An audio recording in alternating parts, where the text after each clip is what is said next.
অনেক সময় আপনি হয়তো খেয়াল করেছেন যে ঘুম থেকে ওঠার পরে আয়নায় মুখ দেখতে গেলেন, অথবা মুখ ধোয়ার সময় বা দাড়ি কামানোর সময় আপনি খেয়াল করে দেখলেন যে আপনার চোখের চারপাশটায় একটু কালচে লাগছে, যেটাকে আমরা ডাক্তারি ভাষায় বা সাধারণভাবেও ডার্ক সার্কেল বলি, সেই জিনিসটা। তো এটা দেখলে স্বাভাবিকভাবেই আপনি হয়তো ভয় পেয়ে গেছেন, বা ভয় পেয়ে গেলেন এই ভেবে যে আপনার চোখের কি কোনো সমস্যা হলো, কিংবা আপনার শরীরের মধ্যে কোনো কঠিন অসুখ কি এসে বাসা বাঁধলো, যেটা আপনার এই চোখের চারপাশে ডার্ক সার্কেল হিসাবে ম্যানিফেস্ট করছে। এইটা কিন্তু শুধু আপনি নন, এটা আরও অনেকের সঙ্গেই আমাদের ঘটে। এটা ডার্ক সার্কেল আজকাল খুব কমন জিনিস। তো এই প্রসঙ্গে যে জিনিসটা আমি বলতে চাই, যে সবচেয়ে শকিং ব্যাপার হলো যে ডার্ক সার্কেল কেন হয় এটা আমরা কেউই ঠিকঠাক জানি না। আমাদের ডাক্তারবাবুরা আমাদেরকে এই জিনিসটা বলেন না। এবং আরও একটা শকিং জিনিস যেটা আমি আপনাদেরকে জানাচ্ছি, যে এটা চিকিৎসা না এখনও অবধি ঠিকঠাকভাবে হয় না। আমি খেয়াল করে দেখেছি যে এটা চিকিৎসার সঠিকভাবে কারণ স্পেসিফিক ঠিকঠাকভাবে এতদিন হয় না, ইদানিং হচ্ছে অবশ্য। তো নমস্কার, আমি ডক্টর স্বদেশ। আমি বিগত 15 বছর ধরে পেশেন্টের চিকিৎসার সঙ্গে সঙ্গে তাদের মধ্যে রোগ সম্বন্ধে, রোগের কারণ, রোগের ট্রিটমেন্ট, রোগের প্যাথোলজি, এগুলো সম্বন্ধে অ্যাওয়ারনেস বাড়ানোর চেষ্টা করছি, যাতে মানুষ এই অসুখগুলো সম্বন্ধে আরও বেশি করে জানে, আরও বেশি করে এগুলো অ্যাভয়েড করতে পারে, বা এগুলোর সঙ্গে কোপ আপ করতে পারে, লড়াই করতে পারে, এবং ওষুধপত্র ঠিকঠাক খায়, ডাক্তার ঠিকঠাক দেখায়, নিজের যত্ন নিতে পারে, আরও বেশি করে সুস্থ থাকতে পারে। আর আজকের ভিডিওতে আমরা আলোচনা করব যে ডার্ক সার্কেল কি, ডার্ক সার্কেল কেন হয়, ডার্ক সার্কেলের কারণগুলো কি কি, ডার্ক সার্কেল অ্যাভয়েড করার জন্য কি কি করতে হবে, আর ডার্ক সার্কেল কমানোর জন্য ঠিক কী কী করা দরকার। তো প্রথমে জেনে নেওয়া যাক যে ডার্ক সার্কেল কি। তো যেটা বলেছি, যেমনটা চোখের চারপাশে কালচে দাগ, বা পুরো এই যে আই ক্যাভিটি আছে এই জায়গাটাতে কালচে একটা দাগ পড়ে যাওয়া। আমি চশমাটা খুলে দেখাচ্ছি ভালো করে, যে এই চোখের স্পেসিফিক্যালি নিচের এই জায়গাটা, এই দুটো জায়গাতে, বা ওপরটাও, এই চোখের উপরের পাতায় এই জায়গাগুলো কালচে হয়ে যাওয়াটাকে আমরা ডার্ক সার্কেল বলি। এবারে ডার্ক সার্কেল কেন হয়?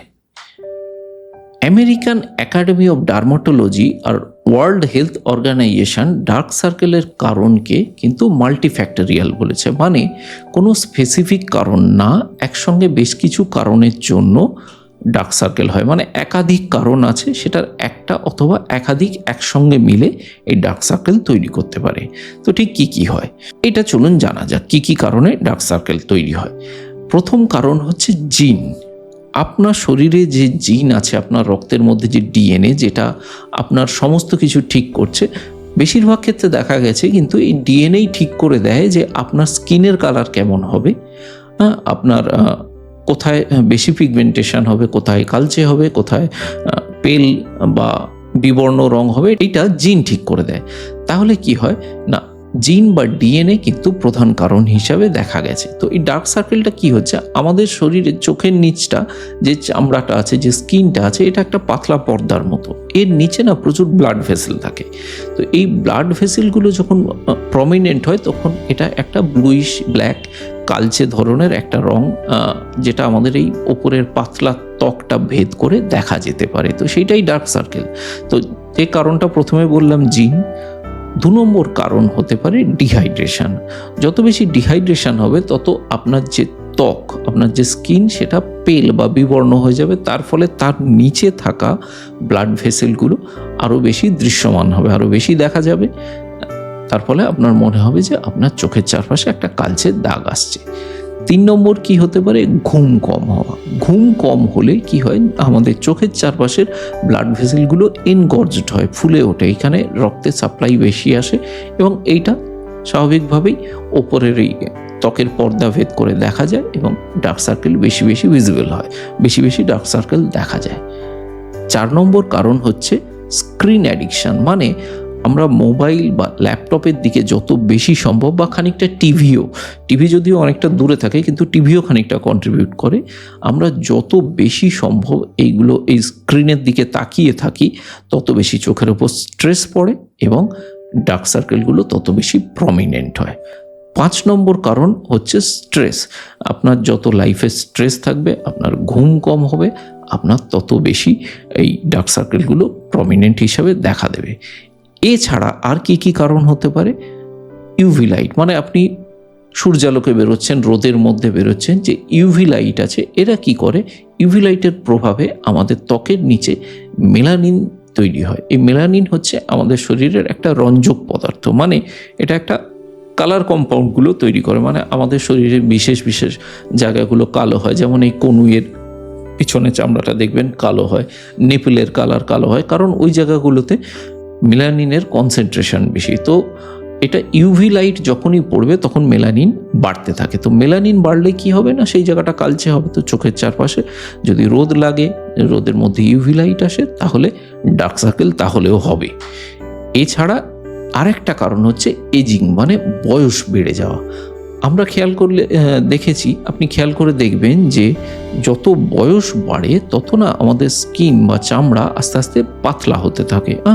তো ওই পাতলা চামড়ার ভেতর দিয়ে তার নিচেকার যে ব্লাড ভেসেল, এইগুলো অনেক বেশি ভিজিবল হয়, অনেক বেশি দেখা যায়। সেই কারণে বয়স্ক মানুষ যাদের কিনা এই মুখের চামড়া, চোখের তলার চামড়া এগুলো পাতলা হয়ে গেছে, তাদের ক্ষেত্রে কিন্তু একটু বেশি বেশি ডার্ক সার্কেল দেখা যেতে পারে।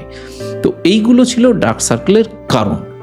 এইবারে একটা বাস্তব ঘটনা শেয়ার করি। আমার কাছে একবার একটা কম বয়সী মহিলা, কম বয়সী মেয়েই বলতে পারেন, এসেছিল চোখের নিচে ডার্ক সার্কেল নিয়ে। তো ও এসে আমাকে প্রথমে যেটা বললো যে ডাক্তারবাবু অনেক কিছু করছি, আমি বিউটি পার্লারে গেছি, ওখানে বিভিন্ন রকম ক্রিম ওরা দিয়েছে, বিভিন্ন রকম ট্রিটমেন্ট, ফেসিয়াল ইত্যাদি ইত্যাদি করেছি, বা খাবার ওষুধপত্রও আমি ট্রাই করে দেখেছি আয়ুর্বেদিক, এইগুলো করে না আমার কিন্তু চোখের নিচে এই ডার্ক সার্কেলটা কমছে না।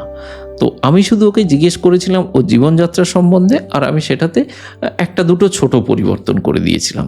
এবং 2 সপ্তাহ পরে যখন ওই মেয়েটা যখন আমার কাছে দেখাতে এলো, তো মানে ড্রাস্টিক্যালি চেঞ্জ হয়েছে এবং সে ভীষণ খুশি, প্রায় মিরাকেলের মতো।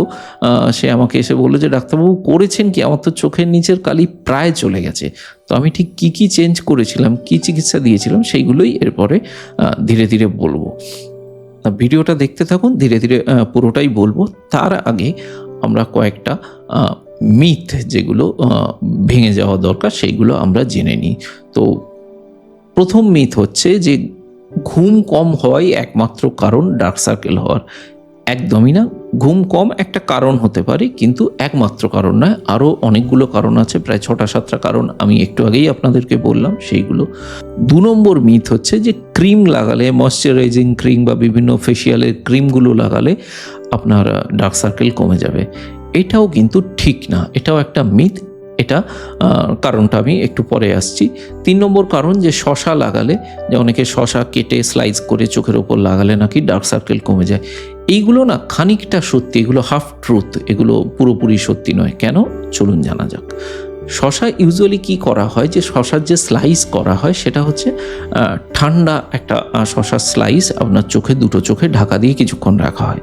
এবারে আমরা সবাই জানি মেডিকেল সায়েন্স কি বলছে, যে কোনো ঠান্ডা জিনিস আমাদের ভেসেলগুলোকে কনস্ট্রিক্ট করে, ভেসো কনস্ট্রিকশন করে, মানে চোখের নিচে যে রক্ত নালী যেগুলো আছে সেগুলো এই ঠান্ডার প্রভাবে আস্তে আস্তে সংকুচিত হয়ে যায়, ছোট হয়ে যায়। তার ফলে সেগুলো স্বাভাবিকভাবে এই এনগর্জমেন্ট যেগুলো বলছিলাম সেগুলো কম হয়, তাহলে খানিকটা ডার্ক সার্কেল কম দেখাতে পারে। তো এটা শশা না হয়ে আপনি যে কোনো ঠান্ডা জিনিস দিলে এই একই জিনিস হবে। ইনফ্যাক্ট যদি আপনি শশার বদলে কোনো আইস কিউব নিয়ে কিছুক্ষণ চোখে রাখতে পারেন তাহলে সবচেয়ে ভালো কাজ হবে। টেম্পোরারিলি আপনি দেখতে পাবেন আপনার ডার্ক সার্কেল অনেকটা কমে গেছে। তো এইবার আসা যাক যে কীভাবে প্রিভেন্ট করা যায় বা চিকিৎসা করা যায়। প্রথম কথা, আপনি যখন রোদে বেরোবেন আপনি একটু বড় মাপে সানগ্লাস পরবেন, যাতে চোখের এই অনেকটা জায়গা ঢাকা থাকে। 2 নম্বর কথা হচ্ছে আপনি সানস্ক্রিন, ছাতা এইগুলো ইউজ করবেন। এইগুলো ইউজ করলে কি হবে, ইউভি রে কম আসবে, মেলানিন কম তৈরি হবে, ডার্ক সার্কেল কম তৈরি হবে। এরপরে কি করতে পারেন, আপনি সময় মতো খাওয়া দাওয়া করবেন, ব্যালেন্স ডায়েট, বিশেষ করে যেন আয়রনের ঘাটতি না থাকে, ভিটামিন এ বা রেটিনলের ঘাটতি না থাকে, ভিটামিন সি যারা কিনা আমাদের ক্যাপিলারি অ্যাকশনগুলো করে, এবং ভিটামিন এ চোখের জন্য খুবই উপকারী, আমরা কম বেশি সবাই জানি। এই জিনিসগুলো যদি আপনার ডায়েটের মধ্যে ঠিকঠাক পরিমাণে থাকে তাহলেও কিন্তু আপনার ডার্ক সার্কেল কম হবে। এছাড়া কি করতে পারেন, আপনার যদি অ্যালার্জি থাকে, অ্যালার্জি থেকে যদি এই ডার্কেনিংগুলো হয়, আপনি অ্যালার্জির চিকিৎসা করাবেন। এবং আপনি ওই যেটা আমি বললাম যে ঠান্ডা জলে চোখ মুখ যদি বারবার ধোন তাহলেও অনেকটা কমে যাবে। আর একটা খুব গুরুত্বপূর্ণ জিনিস, চেষ্টা করুন স্ক্রিন টাইম কমাতে। এটা ইউটিউবে বসে বলাটা একটুখানি মানে দ্বিচারিতা হয়ে যাবে। আপনি এখন ইউটিউব ভিডিওটা দেখছেন, কিন্তু তাও বলবো যে যতটা সম্ভব আপনি, ডাক্তার হিসাবে এটা আমি বলছি, যে যতটা সম্ভব স্ক্রিন টাইম কমাবেন, তাহলে দেখবেন যে আপনার এই চোখের ডার্ক সার্কেল অনেকটা কমে গেছে। আর আপনার স্লিপ বা ঘুম, দিনের মধ্যে 6 থেকে 8 ঘন্টা নিশ্চিদ্র ঘুম, সাউন্ড স্লিপ হওয়াটা খুব দরকার। এইগুলো আপনার ডার্ক সার্কেল কমাতে সাহায্য করবে। এইগুলো করেও কারোর ক্ষেত্রে হয়তো খানিকটা ডার্ক সার্কেল থেকে যেতে পারে, বা ডার্ক সার্কেল কমলো না এরকম হতে পারে। সেগুলোর কারণ মেনলি জেনেটিক। আমি বললাম যে কারণ জিন ঠিক করে যে কার শরীরের কোথায় কতটা মেলানিন জমবে, কতটা কালচে হবে, কতটা ফর্সা হবে, কার স্কিন কেমন হবে, এই জিনিসগুলো। তো ডার্ক সার্কেল আপনার কোনো অসুখ নয়, এটা নিয়ে ঘাবড়াবার কিছু নেই। অনেকে আছে যে ডার্ক সার্কেল নিয়ে প্রচণ্ড লো কনফিডেন্সে ভোগে, মানুষের সামনে আসতে ভয় পায়, কনফিডেন্সের অভাবে মানুষের সঙ্গে মিশতে, সোশ্যাল আউটিংয়ে ভয় টয় পায়। তো তাদের জন্য বলছি যে ডার্ক সার্কেল কোনো অসুখ নয়, এটা একটা কন্ডিশান। আমাদের যেমন কারোর মাথায় চুল কম থাকতে পারে, কারোর নাকটা হয়তো ততটা ঠিক হলো নয়, এই জিনিসগুলো যেমন হয় তেমনি ডার্ক সার্কেলও থাকতে পারে। তো এগুলো নিয়ে ভয় পাওয়ার কিছু নেই। আপনি যেমন আপনি সেই রকমভাবেই সুন্দর। আপনি সবার সামনে আসুন, নিজেকে নিয়ে কখনো কম আত্মবিশ্বাসে ভুগবেন না, আত্মবিশ্বাসের অভাবে ভুগবেন না, কনফিডেন্ট থাকুন। আর যেটা আমি সবাইকে বলি যে এই জিনিসগুলো আপনি লাইফস্টাইলে পরিবর্তন আনুন, যে ব্যাপারগুলো বললাম ওইগুলো করুন, আর সুস্থ থাকুন, ভালো থাকুন।